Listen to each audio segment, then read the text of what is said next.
Morning dear students, this video is the continuation of the chapter The Summit Within, written by HPS Ahluwalia. Now let's move ahead. Don't miss watching videos in sequence. Now the next part. The author looks back and discovers that he had not yet revealed why he actually climbed Everest. He compares it by asking a question as to why one breathes, or why one helps their neighbors, or why one does a good deed. It is impossible to find an answer to these questions. He also mentions the fact that Everest is not just a physical climb, but it changes the person in a way that makes him aware how small he and his problems are in this big universe. The overcoming of physical barriers is only a part of the achievement.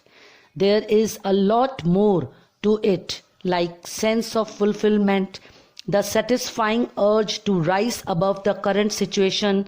The satisfying urge means strong desire to rise above the current situation. It is a never-ending desire for adventure in a person. So the experience is not just physical, but emotional and spiritual too. Spiritual too means related to human spirit. He then talks about a usual climb to summit of the mountain, where you are sharing the rope with another climber.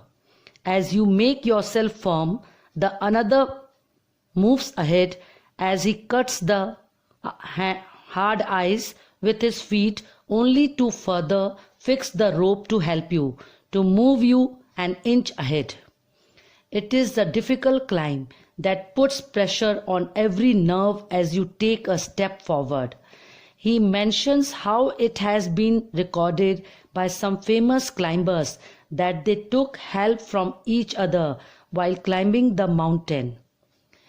To help each other while climbing was the only thing that they needed at that moment to move forward. Otherwise, they would have given up.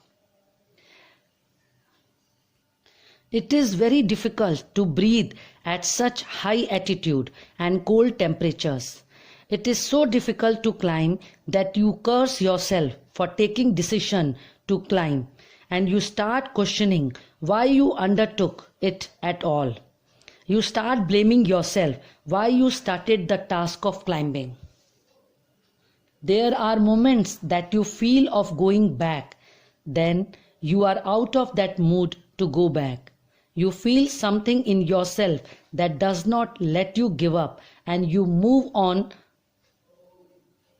Your companion is always there with you.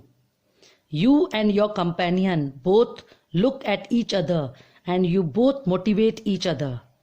And you both go on, and suddenly, even realizing it at first, you are already at the summit. So climbing the summit is not an easy task. It is sharing and caring with your companion. That is all for today.